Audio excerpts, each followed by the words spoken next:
ẹ̀yin èèyàn tèmi mo kí gbogbo yín níbikíbi tí ẹ bá ti ń láǹfààní láti máa gbọ́ mi mo fẹ́ fi fídíò kan hàn yín mo ti rí fídíò yẹn láti bí ọjọ́ mẹ́ta but ó wù mí láti sọ̀rọ̀ lé lórí but ọ̀rọ̀ tí mo fẹ́ sọ kìí ṣe púpọ̀ ẹnu wọn ni kẹ́ fi gbọ́ torí wípé nígbà tí mo bá ń sọ̀rọ̀ wípé ìjọba amúnisìn wọ́n fẹ́ràn láti máa mú ènìyàn sìn bọ̀ tó bá tásìkò tó yẹ kẹ́nìyàn jẹ èrè tó bá ṣe ìgbà yẹn ni wọ́n máa ń gba sẹ́gbẹ̀ wọn lọ kó ẹlòmíì wọn àfi rọ́pò kì í ṣe pé bóyá mo support wọn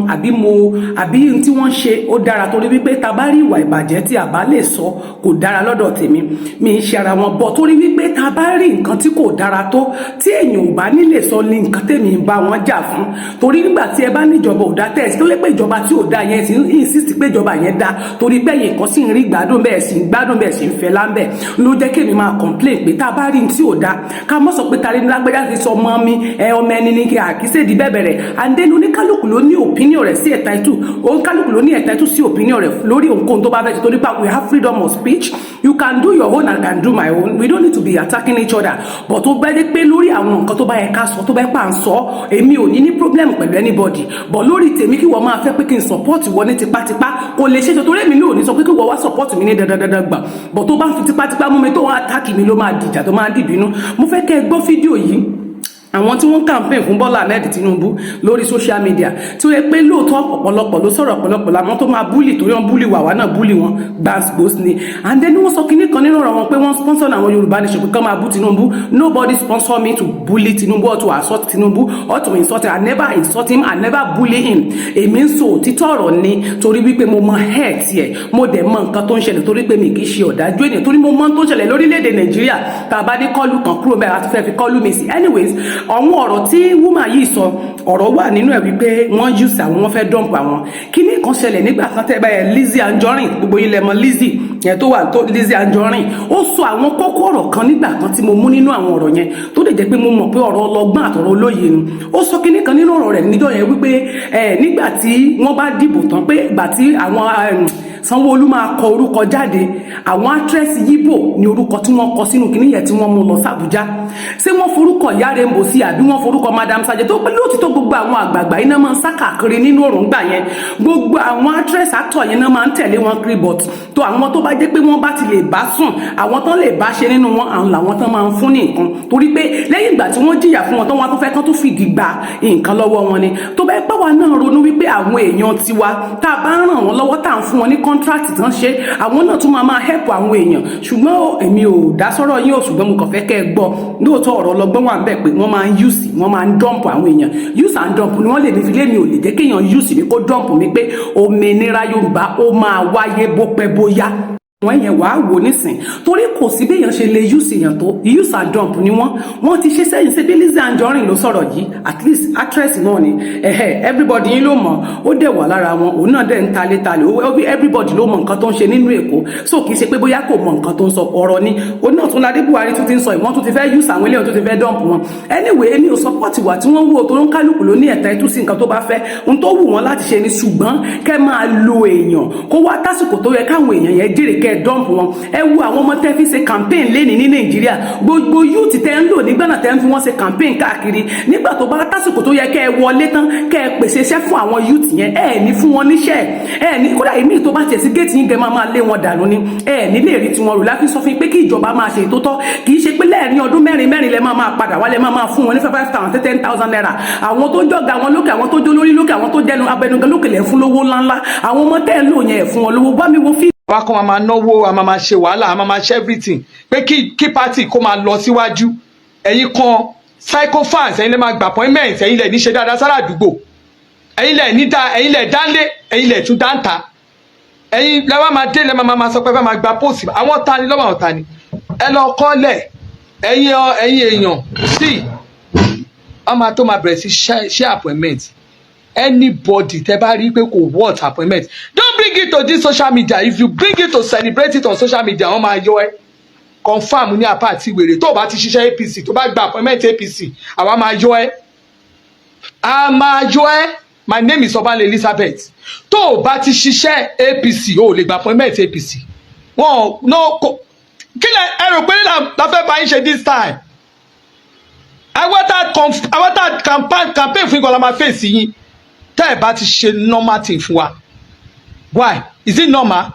àwọn kan ṣiṣẹ́ AP wọ́n ṣiṣẹ́ PDP wọ́n ń tọ́jú wọn wọ́n fún wọn lówó wọ́n ṣe gbogbo nǹkan fún wọn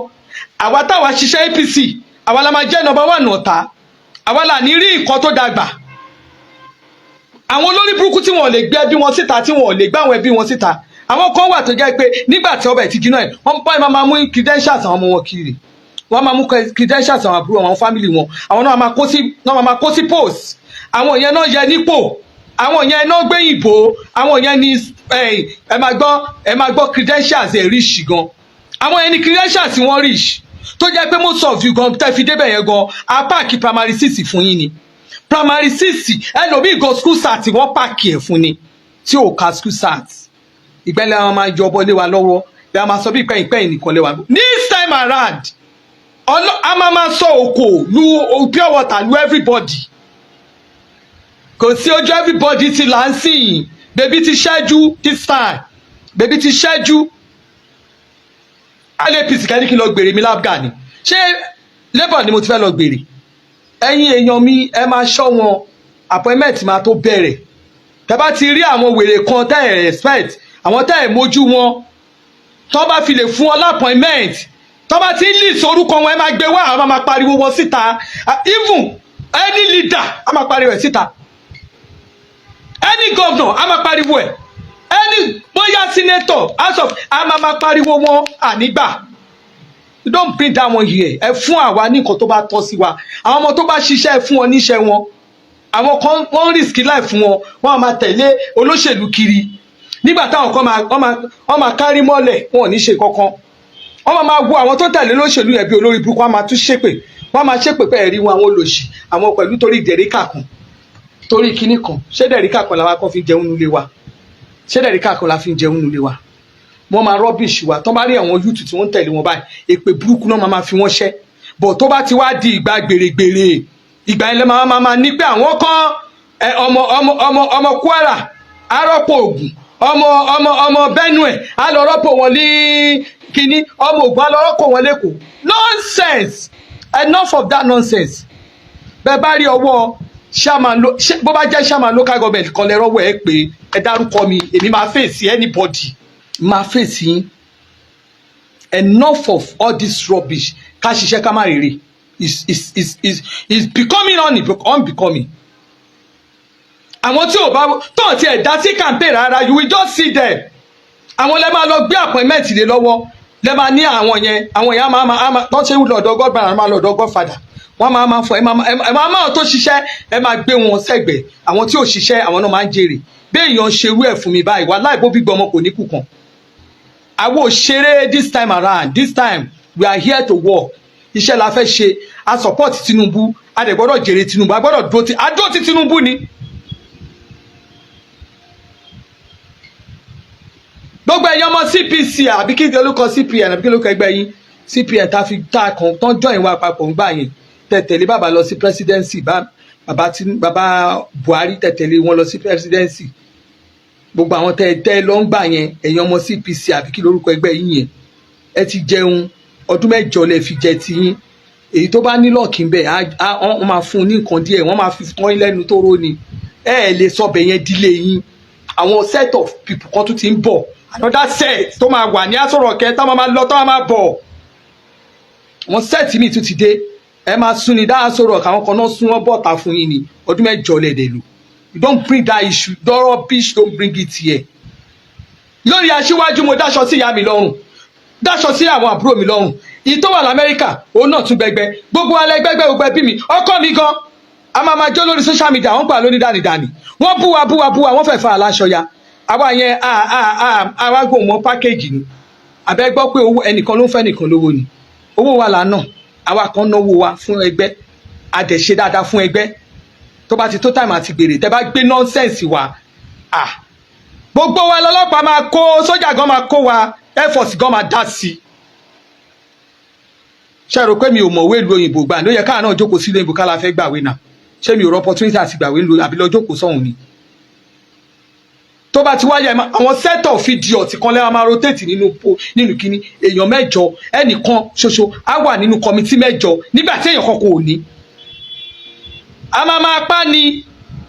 ṣé ọmọ ìyá ọmọ ẹ̀bà mi tó ń bọ̀ l'Àbújá ṣé ẹ mọyì àwọn tó jẹ́ social media kìíní tá a kóra wa jọ aṣíwájú blogger tá à ń bọ̀ blogger làwa àwọn ò ní fi yín lẹ̀ ẹ mọyì wa tá à ń bọ̀ a máa kún Àbújá yìí tí ò sí nǹkan tó fẹ́ ṣẹlẹ̀ a máa débẹ̀ ẹ má wá fáwọn aláyà àbí kẹ wá náà wà tá a ṣiṣẹ́ fún aṣíwájú tó jẹ́ wà lágbá ẹ̀gbin tá a gbọ́ oríṣiríṣi kẹ ní ká máa wọlé àbí kẹ yọ tiwa sọ́tọ̀ káà náà wá bẹ̀rẹ̀ pẹ̀lú yín you can't bring that one here tó bá tèmi ò bá rí ọkọ tó strong ni ó tó kọ́kọ́ mi kọ̀ mí níyàwó ó tó káwọn ọmọ mi kọ̀ mí níyà ọmọ èèyàn mélòó ló lè máa ṣerú nǹkan táwọn ṣe lórí social media torí pé àwa ń fẹ́ kí ẹgbẹ́ tẹ̀síwájú àdúrà à ń pariwo you will see them from different angle wọ́n máa búlì wa ṣeré ni àwọn tó ń ṣe Yorùbá nation gan ó ní nǹkan tó ń fún wọn lówó ẹ̀yin láàrin àwọn APC wa yìí náà ẹ̀yin náà lè lọ fún wọn lówó lẹ́ ń finance wọn tó fi ń bú aṣíwájú kiri wọ́n bú aṣíwájú àwa kan la fèsì wọn náà ṣe rò pé easy ni tó bá jẹ́ pàwọ̀ ní Ọlọ́run kó jẹ́ pàwọ̀ àgbọn ò ní Ọlọ́run gangan wọ́n á mú ṣẹ̀kẹ̀ṣẹ̀kẹ̀ wọ́n ń gbé sórí show tẹ́ máa rí tó máa gbé wa ṣépè tọmọtọmọ tó ń ba nǹkan wa jẹ́ tó ń ba business wa jẹ́. Did you ever make anything to compensate us? Nothing to compensate. Ẹ tún a máa ṣe nǹkan tó a máa tí gàyàn a máa rí àwọn wèrè àwọn tí ò ṣiṣẹ́ àwọn tó ń bú aṣíwájú tó jẹ́ wọ́n fi aṣíwájú nulẹ̀ ẹ̀yin ọmọ yìí ẹ lọ máa bá mi wá wọn ẹ máa screenshot gbogbo àwọn comment gbogbo wọn tẹ́ ẹ mọ̀ pọ́n bá aṣíwájú yẹn ẹ lọ tọ́jú ẹ̀. Ṣé àwọn èèyàn lè believe lórí social media pé woman tẹ́ ń wọ Ọba ní Elizabeth yìí o ìjọba Buhari ò fún ní £1 rí ṣé ẹ lè believe pé ìjọba yóò rí wọ́ọ̀dù mi ní £1 rí àwa aládé máa dó tì wọ́n àwọn èèyàn dẹ̀ tún máa fi wá ṣépè a lè dákẹ́ báyìí náà so ẹni tí ò ṣiṣẹ́ aṣíwájú a tún máa gba nǹkan aṣíwájú a máa fi pẹ́pẹ́ ru èmi a máa pẹ́pẹ́ ru àwa kan wọ́n bọ́ sórí social media tó ṣẹ̀ṣẹ̀ kẹ́ ẹ̀ ṣe rí pé to be a parties is it true social media báwo ni òpònú ẹ̀ ṣe kọ́ ó lásán ariwo yẹn àápá àwọn leader wa gan etí wọn á fẹ́ ìjà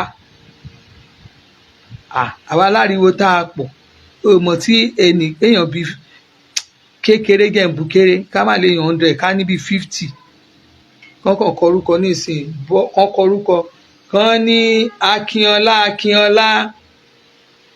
minister for kinní kan ká bẹ̀rẹ̀ wèrè lórí ẹ̀ bá ṣe máa lu aago lórí àwọn ọmọ ẹ̀ ká náà bẹ̀rẹ̀ sí ṣe fún ẹ̀ kó bó ṣe máa ń rí náà